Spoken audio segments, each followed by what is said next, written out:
আজকের recipe mixed fried rice, চলুন দেখে নিই। এটা হচ্ছে 450 দেরাদুন রাইস। এটা হচ্ছে 3টে ডিম ফেটিয়ে রাখা আছে। এটা হচ্ছে চিংড়ি মাছ, আর এটা হচ্ছে চিনি, এটা হচ্ছে ঘি, এটা হচ্ছে ছোটো এলাচ, দারচিনি, লবঙ্গ, এটা গুঁড়ো করা আছে। এটা হচ্ছে নুন, এটা হচ্ছে তেল, সাদা তেল, এটা হচ্ছে গাজর, ক্যাপসিকাম আর বিনস, এটা কুচো করে রেখেছি। এটা হচ্ছে পেঁয়াজ কোচানো আছে, এটা ভেজে নেব। এটা হচ্ছে গোটা গরম মশলা আর তেজপাতা, পেঁয়াজ পাতা কুচানো আছে। এবার আমি ডিমটা গুঁড়ি করে ভেজে নেব।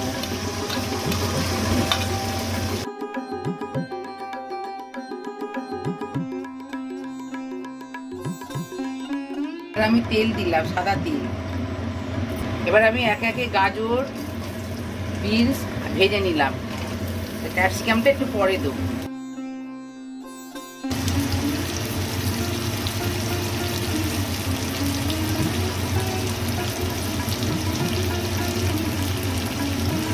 ক্যাপসিকামটা দিয়ে দিলাম, দিয়ে ভেজে তুলে নেব।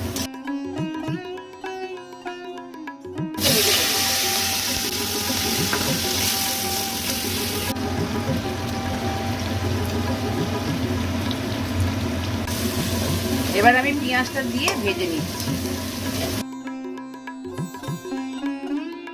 তেজপাতা দিলাম, গোটা গরম মশলাটা দিলাম। এবার আমি 3 কোটো চাল নিয়েছি, এতে দেবো 6 কোটো জল। এবার গ্যাসটা জোর করে দিলাম, নুনটা আমি এর মধ্যে দিয়ে দিলাম। এবার একটু তেল দিয়ে দিলাম, এতে আমি একটু চিনিটা দিয়ে দিলাম একেবারে। এবার জলটা ফুটে গেছে, আমি এবার চালটা দিয়ে দিলাম। নেড়ে দিয়ে এবার ওটা পর্যন্ত অপেক্ষা করব। জলটা শুকিয়ে গেছে, এবার আমি সবজিগুলো সব দিয়ে দিচ্ছি একে।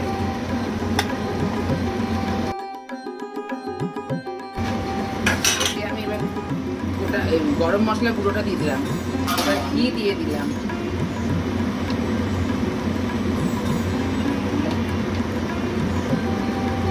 নেড়ে দিয়ে ঢাকা দিলাম।